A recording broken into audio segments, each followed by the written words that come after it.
Peter Gabriel's In Your Eyes. Now, I personally think it should have got Song of the Century. John Lennon's song, Imagine, which is a powerful song, David Bowie claimed to have helped him write it, which was actually not true. I personally think that John Lennon was one of our greatest writers, but I don't think Imagine is the best song of the century. I really don't. I think it's a good song, and there's even a few other songs that I would choose Song of the Century rather than Imagine. Imagine is a very powerful song, and if you go to Central Park, they even have a monument to the song Imagine that John Lennon wrote. You can actually walk up to it and see it. So it's an important song to a lot of people, but I think this song,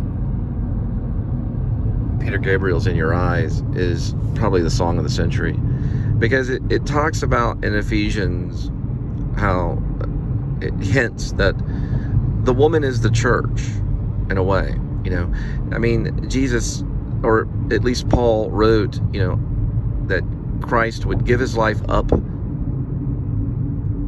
for her. It says it in Ephesians if you read the King James version, and there's a few other versions that uses the word her. It's in Ephesians 5:22 if you read from there and towards the end. So he says, you are to give your life up. If you're a husband, you are to give your life up to your wife, just as Christ died for the church and gave his life up for her. So there was a purpose. Now, it doesn't mean that Christ died for one specific woman. The Catholic may believe that, but I don't believe that. I think he died for all mankind. But the man is to live his life with his wife and to give his life up for her. Just as Christ died on the cross and gave his life up for the church and died for her. It's the same thing. He is to dedicate his life to his wife. Everything that he does is to honor her. And I think that's what the song kind of represents in a way. Peter Gabriel kind of hints that is the case. It's played at many weddings, and I think it definitely is a contender for the song of the century.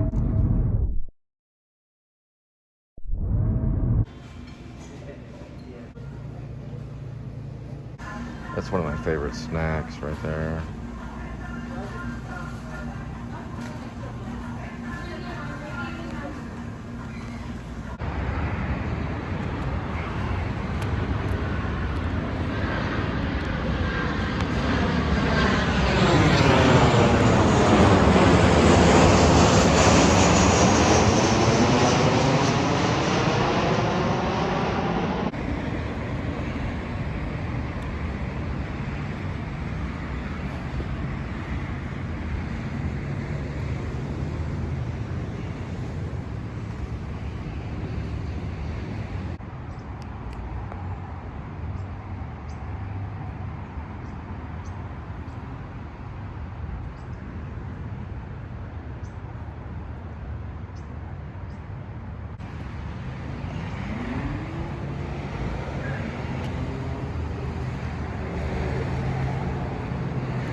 Yeah, so I've been doing a lot of vlogging, driving, and I drive with this hand right here.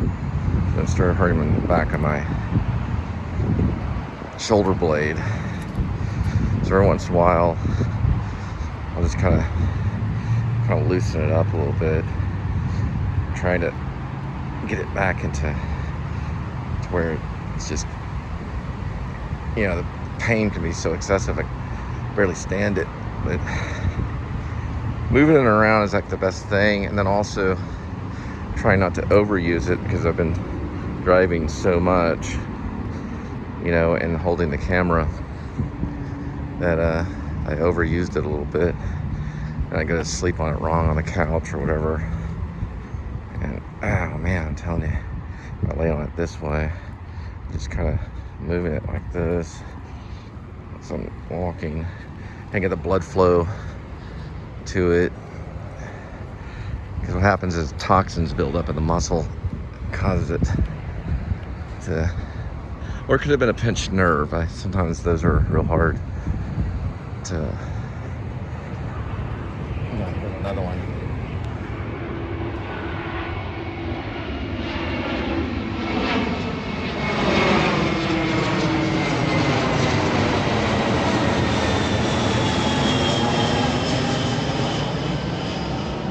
There's an airport right around South Lake, which is basically DFW International Airport. Is the biggest and best airport ever created on the planet by far. It's even better than the airport in Paris. I've been to Paris, and that one's impressive. Nothing's like DFW. You gotta go there. The whole zip code, the whole entire airport's a complete zip code. I mean, yeah, there are impressive airports that have waterfalls inside and stuff like that, but actually, DFW actually has a hotel inside the airport. And what I mean by hotel, I mean in the terminal. I don't mean like the big, you know, Hilton or whatever is there, Hyatt, Regency. It actually has a micro hotel in a terminal. You can stay in this little space where it's within the terminal. Okay, so it's like, there's your luggage, walk over there, there's your hotel, which is basically, it's called a micro. It's a small room hotel. You can rent it for a few hours or even overnight if you get stuck. Yeah, I think they have a coffee maker in there, a place to read, a little living room, a little bed. Some people only.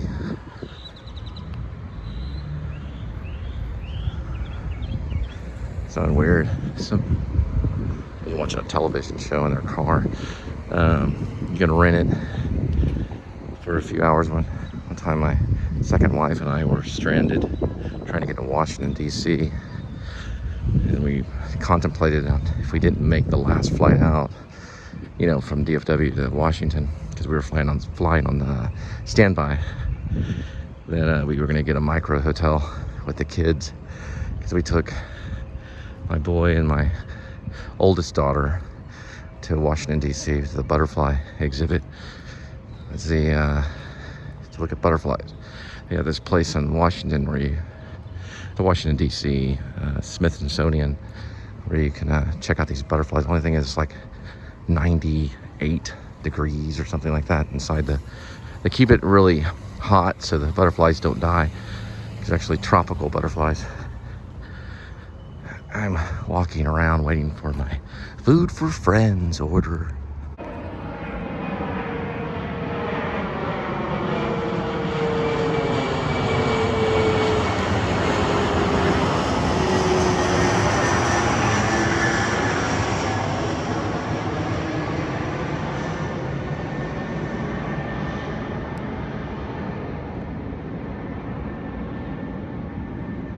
There's a lot of planes around here. I'm not too far from Chick-fil-A. Oh, and about the comment about repetition. I was repeating myself because I was adhering to expressionism. I was showing how I felt rather than what I would really do. So it's supposed to be kind of an artful piece about maybe how the guy was delivering the pizza, maybe thinking about it. Instead, I went ahead and put it in form of expressionism, repeated it over and over again. Also, it's kind of a take on how sometimes actors do different colors and line readings. It's kind of a comment on that. Not that I feel that line readings are any good, but that's why some of the readings are kind of robotic and stuff. I did it on purpose. I mean, of course I did. I mean, I did like 100+ takes of that or something.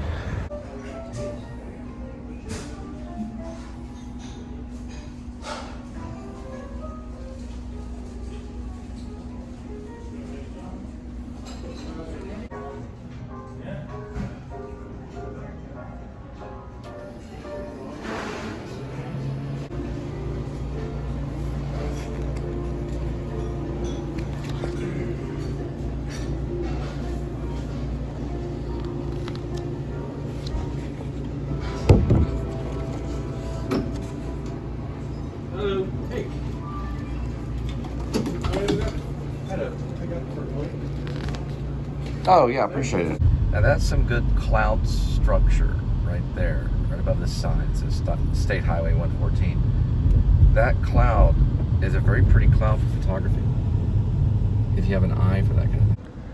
If you ever go to South Lake, Perry's is the hangout. It's got valet parking, great wine. Every time I come here, there's always like movie star style sports cars. Some of the times the people are a little, snooty, but it's really nice. I've been inside a few times. Atmosphere's kind of chill. They usually have like a piano player or something. Lots of wine. I mean, it's better than your average steakhouse. If you're, looks like they're just kind of parked out front right there. For seafood and wine, or steak. It's like a bathroom. It's your own little private bathroom there.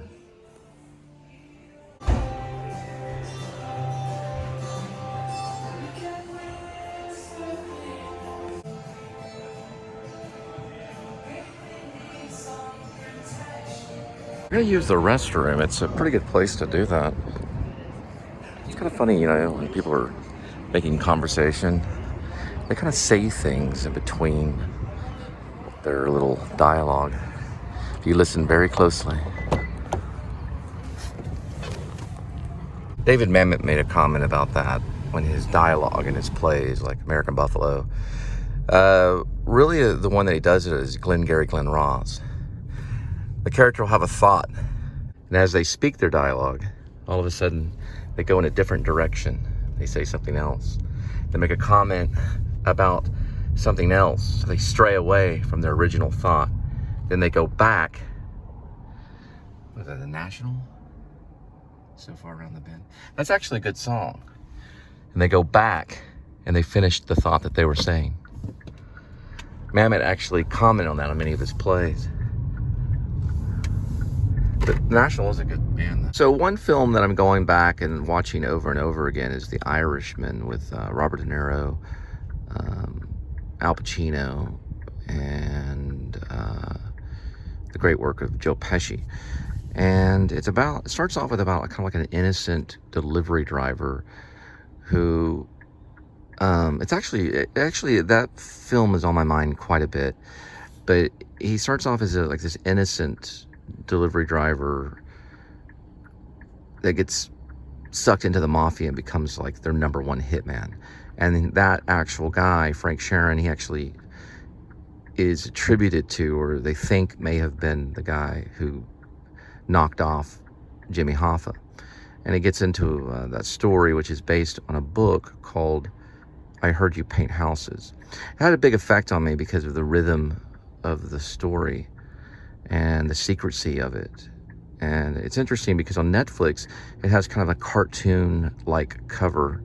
It's very painting kind of quality when you find it on Netflix. But I think it's probably the best thing that's been on Netflix for quite a bit of time.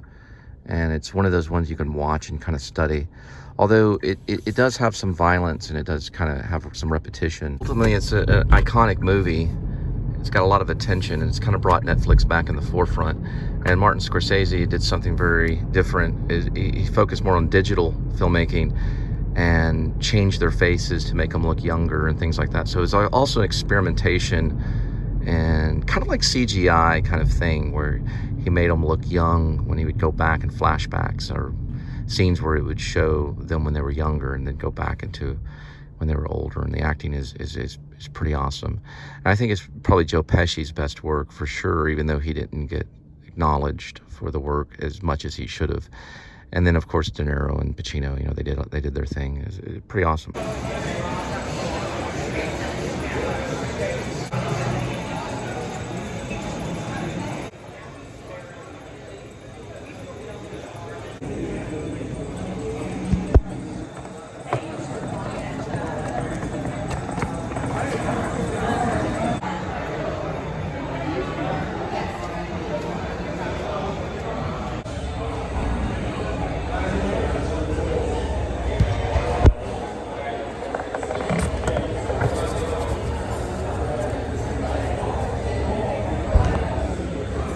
They have these cute little bags at RA, which is a sushi place. These are some of the roads. This is South Lake. But these are some of the roads that attract me. You know, it makes me turn on my camera. And you can see the whole tunnel of trees. I don't know, I'm addicted to that kind of stuff. You know, anybody knows anything about tunnel of trees or streets that have trees that have tunnels, I'll go to them and vlog them. Just let me know. I mean, I plan to go beyond Texas eventually. I do want to get to Florida. I would like to go through Hollywood. I really would love to go to New York, get the Statue of Liberty and all the sites in New York. Just to talk about different things, trees in New York, or just, trees anywhere in the world. But those are kind of like areas that I'm attracted to, that I've turned the camera on. It's other than women too, of course, but like the way the trees are shaped and on a road and things like that. It's all over the place. And Maine also, Maine's a beautiful place too. So, but you got to watch the show, and the more you guys watch, the further I'm going to go.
I drive like, I don't know, I guess it was like 10 or 15 miles out of the way to drop off their little sushi. She sends me a little text. Have a good night. So I say, welcome. You have a good night. I was going to put the whole thing, I have 3 kids. I know what a good night is. But I figured that they probably could send that, to the app. So what I do is, if they send me any type of text like that and they're being smart aleck, I just try to keep it, you're welcome, you have a good night. Just keep it pretty professional as I can, because they can take that text and they can send it, especially text. I mean, if they called you and they're giving you a big problem and you got to hang up because they're chewing you out, because they wanted extra straws or they wanted extra soy sauce or whatever it is, if they're really yelling at you, you can hang up on them because you're trying to drive. But if they're going to send you a text and, have a good night and be smart aleck and all that kind of stuff, just say, welcome, you have a good night, right back to them, okay? Keep it professional, because they will take those words and they will use those words against you. Trust me, I know this. I've lost my 3 children over this stuff. My children are still around, but I'm not allowed to see them because they're using words that could easily just be fiction against me to get their way. And that's what the enemy does. He's tricky. He uses the words and the things that you do against you, because you're already purchased by Jesus Christ. There's nothing that you can really do that's going to prevent you from becoming basically an immortal saint, because of the fact that you've accepted your life over to Jesus Christ. I mean, whatever words they use against you is really the words that they use against themselves, and what comes around goes around. So those people that worked against me to take away my kids and hurt me, they're going to lose their kids the same way.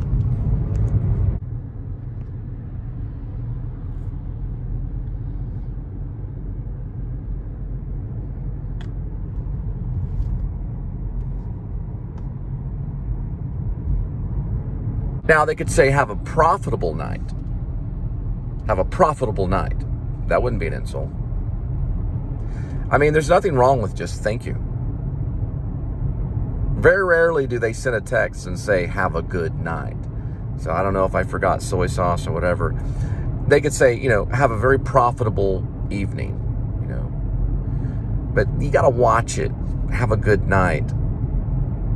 I don't really say that. It's not something I say to somebody. I say, have a good day or have a good one. I know it's a constant theme in this thing. You see an Uber Eats guy and you immediately think, the guy's a loser, right? I have a comedian friend that's out somewhere in Texas. He writes comedy on Facebook. Very, very funny. First name's Jason. And he said that, he saw this guy that was in a Hummer delivering pizza. And he was wondering if that guy was having some life changes.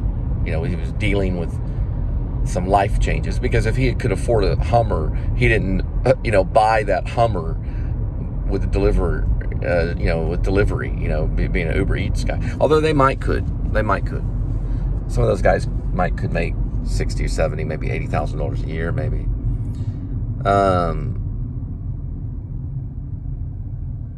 But what I mean is, in the most basic terms, is that if you see someone out there really struggling, it's better just to say, have a good one.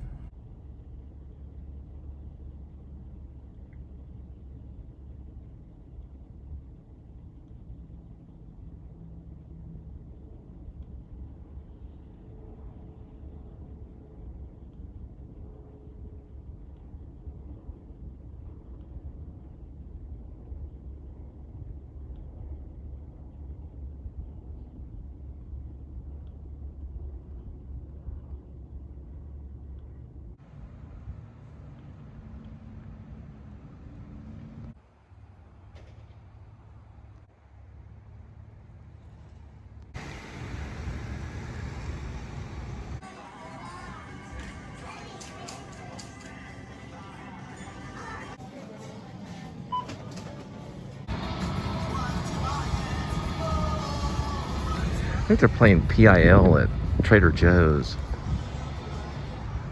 The guy that was the lead singer of the Sex Pistols. I could be wrong, though. Leave a comment. Sorry for the rapid camera movement. Soy's not the best thing for a guy to eat, but every once in a while it's a good replacement. Because it's a good way to get some vitamins, and you don't want to eat it all the time, but it might be better than having like a hot dog or something.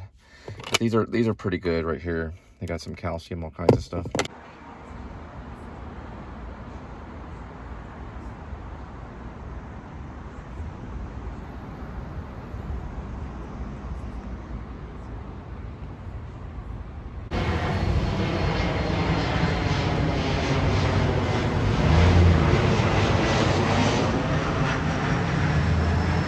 Seems like when you were younger, like a teenage years, the worst that could be done to you is you get punched in the face, or, your enemy at that time would maybe call you a name and stuff. But as you become an adult and you grow up, they don't really do that. They'll serve you legal documents, try to take away everything from you if they really hate you.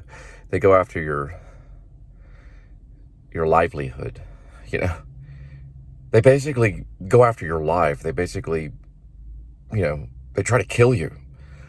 Now, teenagers do sometimes fight, and to the point of death. It has happened. And you look at things like Columbine, for an example. Those kids, I don't know what they were going through, but they decided to get very, very, very militant and adult about their revenge. But mostly kids don't really hurt each other that badly. It's adults that, they get so angry, they just pretty much go after your life, your livelihood and your life. Now, if you work at a place, it could be a grocery store, it could be a restaurant, and they file these complaints. Now, when you go somewhere and you don't get the service that you need, and you file a complaint, you call corporate, and you file a complaint against someone, even when you make a comment on someone's YouTube page, but I'm talking about like if you work at, I don't know, a restaurant or whatever, and you call that corporate office and you file a complaint against that person, that does some pretty damage to them. That doesn't mean that they're guaranteed to lose their job, But they only get so many of those complaints, you know. Same thing with like a police officer, you know. If they're getting complaint after complaint after complaint after complaint, they're out. Especially nowadays, they're about to come out with that police officer app that's like nationwide. So if you go from one state to another state to try to be a police officer somewhere else and you beat the crap out of somebody, you don't always get a chance to be a police officer again, you know. It goes for any type of career. Now, I understand making those type of complaints, but I mean, if you're a waiter or if you're at a restaurant or you have some type of job like that, you really, really, really have to screw up big time to get one of those type of complaints. But other than that, if you don't get a complaint from corporate and things like, oh, it's a cool helicopter. Fortunately, you can't see it. There's the sun right there. You can kind of hear it.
Hey, there goes Buc-ee's.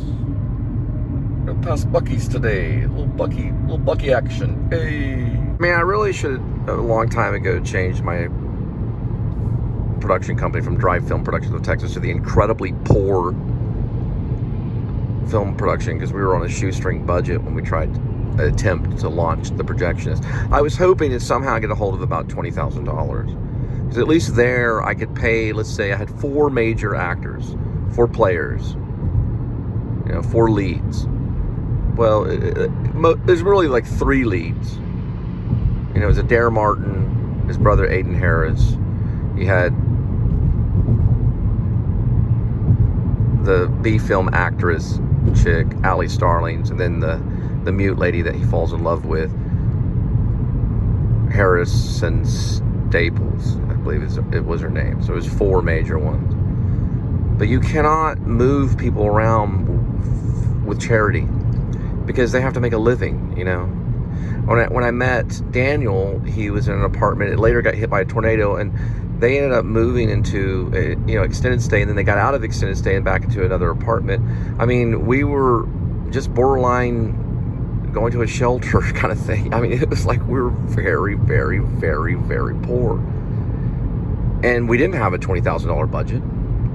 We had whatever money we had in our pocket. You know, I mean, we had to put it down. We couldn't buy like a police uniform for the police scene. We couldn't, you know, get a fake gun. You know, I mean, we were just using our, you know, we had nothing. And we still kind of do. So, of course, I'm going to go into vlogging, because if you're going to do a narrative film and you have no money, then you must have the most dedicated actors on this planet that would dedicate everything they have to be in a movie with no pay, where they have to work around, you know, all this other stuff, memorize lines. Like, community theater is cool because you're at least doing community theater and you're in a community and you get to do the play and you're in your hometown. But when you're doing a little indie project and you don't have any money to throw around to help the actors live through that month, it's very taxing. So you put that narrative down and you find something that you can do. Documentaries, that's just life. Documentaries is just life. There's no excuse on that one. If you're a poor film director, a documentary is a documentary. It's what's happening. You discover it as it happens usually, and that's the brilliant of it. You can go back and do narrative on it if you want to, or you can just talk about it. Because I was trying to do a narrative, a fictional piece about an obsessed person that was a fanatic in the industry that gets a hold of this B film actress, and everything goes haywire, and he ends up getting killed in the end. And we just never really could get it launched. It was like a Brian De Palma kind of thing, like Blowout or something like that. It was kind of a thriller. So, I went into vlogging and documentary kind of stuff is because I could at least talk about it, drive my car around, maybe get a cool shot of the fair like I did earlier, maybe talk about pizza or whatever. And people are making comments, oh, you're just repeating yourself. Well, you know what? Life repeats itself. The sun comes up and the sun goes down. The sun comes up and the sun goes down. That's just the way it is, And plus, listen, lady, I know about the comment. You don't have to watch it. Go watch Adam the Woo. He's in Walt Disney World. He bought a lightsaber for $200.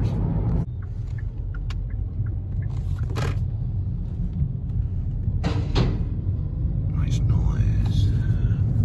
It's a cool little cloud sunset kind of thing.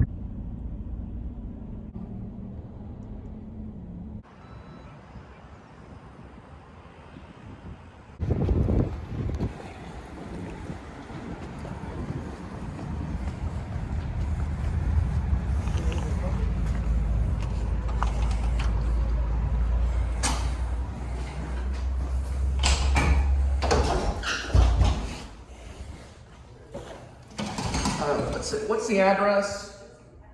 Hello? Hello? Can you hear me?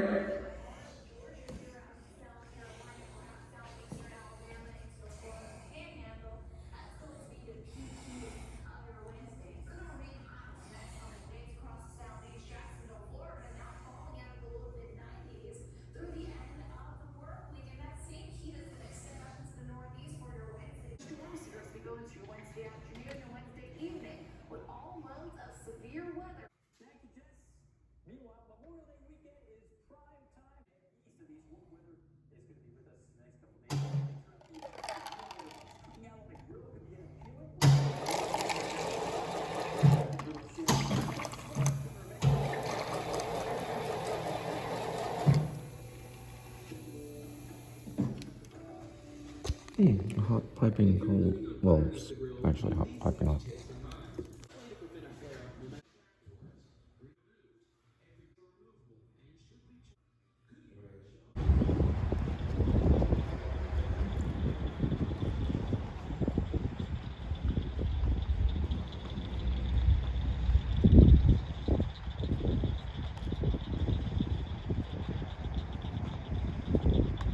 So the lady said I could have some coffee, and it's hot piping, but the night is young, and there's nothing more romantic than having a cup of coffee by yourself at the Wyndham parking lot. I mean, what I do is not necessarily Walt Disney World. I do what I can, but I do know that I vlog, so I don't really plan to stop. But I like the constructive comments, stuff about the rapid camera movement, another thing about me repeating myself. Sorry about that. That was just a little experiment.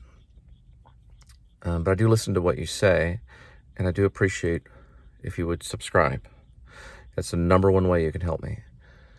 I do leave my PayPal in the description, so if you do want to fund this show and you believe in what I'm doing, $5, any amount at all. If it's just $5, that's not a whole lot, but that can help.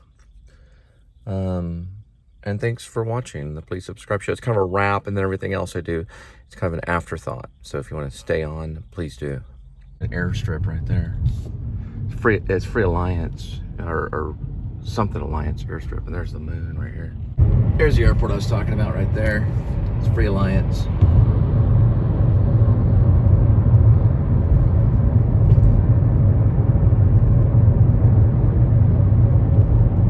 I mean, no disrespect to Adam the Woo. I know he paved the way for a lot of this stuff. And yeah, he bought a lightsaber at Walt Disney World for $200. It was a good vlog. I watched it. I might watch it again. But the thing is that... Sorry, I had a hairball. You know, it doesn't... In the long run, you can still get teary-eyed on a vlog, just like you can on, I don't know, a Brian De Palma film. I guess my point is that you do what you can until, you know, I guess until you got funding. And another thing too is, I don't know for sure if these vloggers really want to make cinematic style movies like Martin Scorsese or Brian De Palma or George Lucas or whoever, you know. I don't know if they want to or if they're just kind of like bred to be documentarians that like to vlog. There's those cows. But I don't know. I'm just I'm still learning. I still look at my stuff and I'm like, this is an hour-long vlog and they're doing like 20-minute vlogs, but I really don't care. Because they can just cut it up later if they need to watch just 20 minutes. Sometimes I turn these things on when I'm going to bed at night, or, you know, sometimes I don't, you know. Sometimes I'll try to watch a movie. Like the other day I was trying to watch Max with John Cusack, and then I'm watching The Irishman, you know. I'm not turning down any type of filmmaker, okay? It's all filmmaking process, okay? Some will argue, okay, these guys are great and these guys are great, and those filmmakers are laughing and pointing at those filmmakers, and everybody's got their own little style of how they want to do things, you know? Jordan the Lion goes and moves into a house, and he wants to deconstruct the whole aspect of moving, and he wants to, that kind of be, you know, like Adam the Woo will go to Walt Disney World, talk about all the different rides and stuff like that. And, you know, like the carpetbagger goes to roadside attractions. Yeah, I drop off pizza and I say, look, it's going to be okay. So everybody has their own little thing that they do, right? So you just do what you can, you know? If I was on the set of X-Files right now, I'd be memorizing lines. Probably talking to a hot chick. Who knew?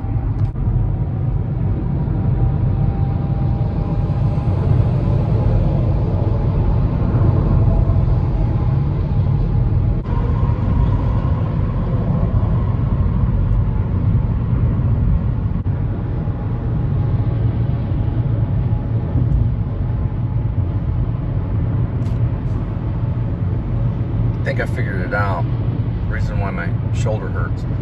I just realized I got tension going on when I, you know, sometimes start to film, and I'll grip the steering wheel harder. The camera comes on, so I need to learn to kind of relax, so the creative thing can kind of flow.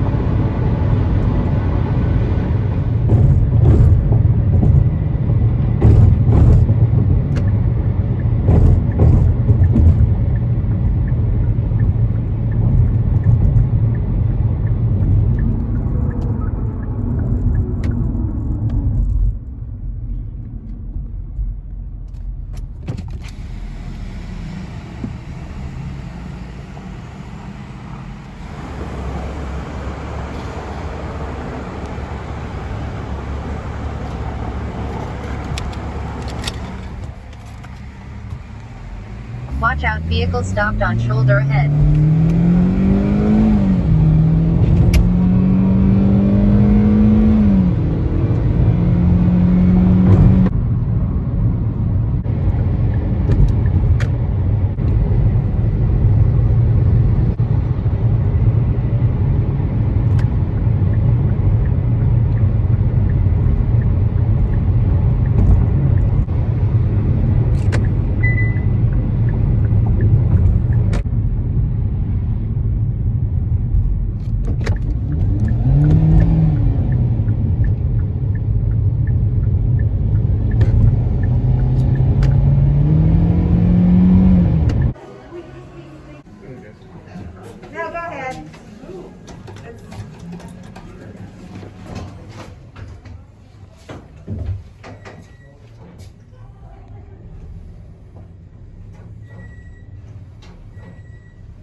So they gave you said something happened or something? So it's something to do with the temperature check? Were they mean about it or?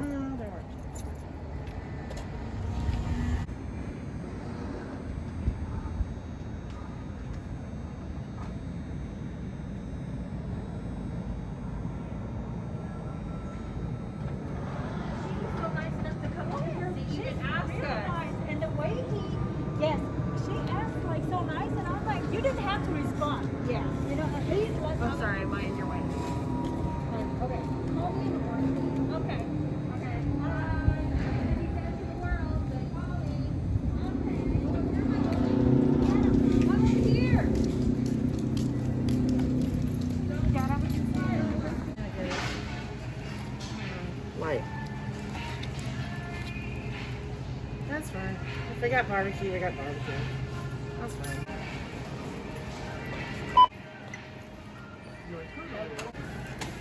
What did he say? They spilt what? Water. Oh, you thought it was oily? That lady was getting you out of the car. She goes, "Am I in your way?"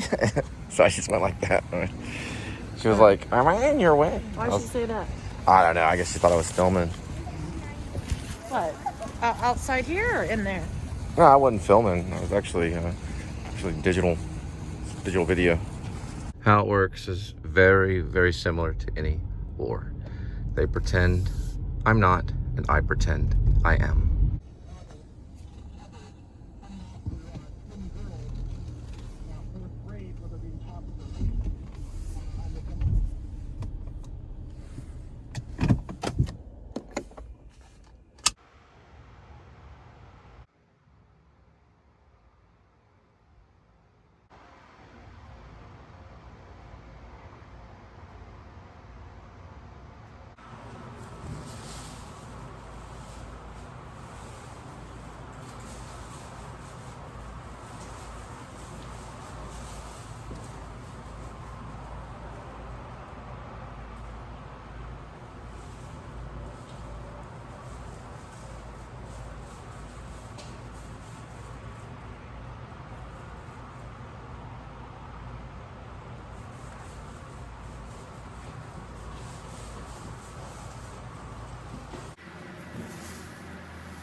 Well, you hit that light at the top. Oh, I'm not there yet.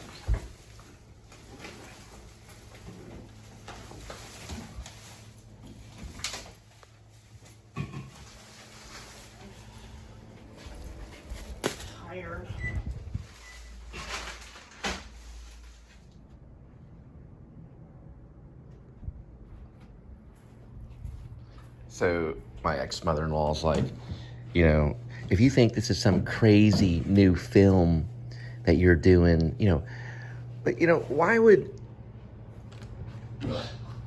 she make some kind of remark? I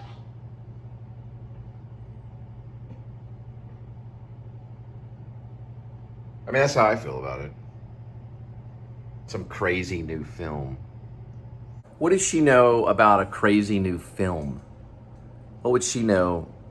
You know, or why would she make some kind of It's been 4 months today. Because what? I think today's 4 months, or the other day is 4 months. Oh, you're talking about 4 months since I've seen, or since I've got a message from them. Yeah, she's cruel. That's cruel. It's cruelty. All right, where's the, You know, crazy new film. Was she threatened by my new film? You know, or some new film kind of thing. Well, you know, what's it to her? That's the thing is, what's it to anybody? They've got phones. They've got time. They got 24 hours in a day and a phone. You know, they can schedule some time and see. You know, I don't know exactly what she means. Thanks, sweetie.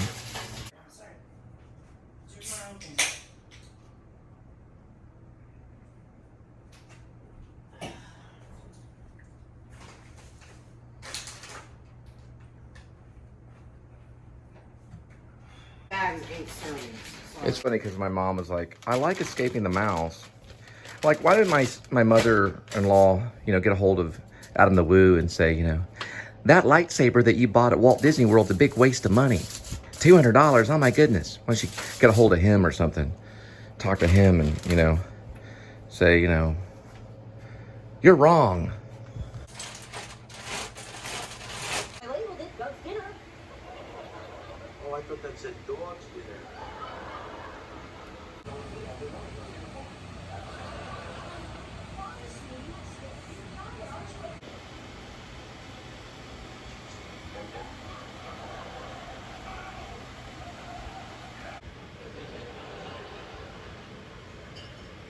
Promise me you're gonna lose weight, and then you actually do it, and then I'm so proud of you, and then every single time without fail, you fall off the wagon. And then you eat the wagon.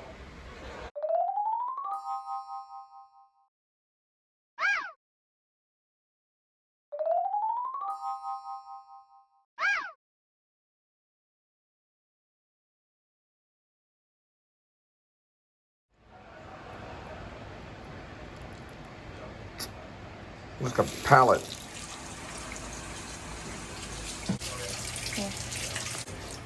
What'd you say? hi. Oh. Hello.